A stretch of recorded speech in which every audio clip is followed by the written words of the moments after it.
Hello అందరికీ part 2 ఉంది. Madam గారు ఎక్కడ కనబట్టలేదు అనుకుంటున్నారా? వచ్చేసా. ఈసారి మాత్రం మాటిస్తే తప్పడు ఈ సలార్ అన్నట్టుగా వీడియో అయితే షూట్ చేయడం మొదలు పెట్టేశాను. అది కూడా సగం నుంచి.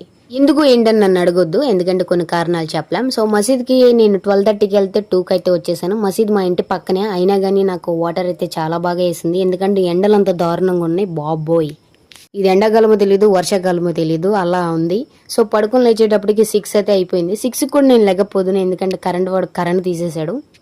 అలా డాబా మీద కొంచెంసేపు అలా కూర్చున్నాను. చూస్తూ చూస్తూ టైం అయితే 8 అయిపోయింది. ఆ చందమామ ఎలా ఉంది? Thank you. బియ్యం గడికి పొయ్యి మీద అయితే పెట్టేసా, అండ్ హీటర్ కూడా పెట్టేసా. వెళ్ళి బాత్ చేసి రావడం ఆలస్యం. చెల్లో బుక్ అయితే చదవడం అయితే స్టార్ట్ చేశాను. అండ్ వీడియో అనేది చెక్ చేసుకునేటప్పుడు ఫుల్గా కవర్ అయింది, కానీ అసలైన వీడియో షూట్ చేసుకునేటప్పుడు మాత్రం ఆఫ్ అయిపడ్డాను అనమాట. ఏంటంటే మన దగ్గర ట్రైపాడ్ అనేది చాలా చిన్నది. సో దాని మిస్టేక్ ఏం లేదు, మనదే మిస్టేక్. ఎందుకంటే చెక్ చేసుకున్నప్పుడు బాగానే పడింది, తర్వాత అనేది ఎందుకు బాగా పడలేదో నాకైతే అర్థం కాలేదు. సో నెక్స్ట్ వీడియో కోసం స్క్రిప్ట్ అయితే రెడీ చేసుకుంటున్నాను అక్కడ. సో ఇదన్నమాట మన ప్రోగ్రామ్. సో నెక్స్ట్ వీడియోలో మళ్ళీ కలుద్దాం. Do like, share, and don't forget to subscribe. Thank you.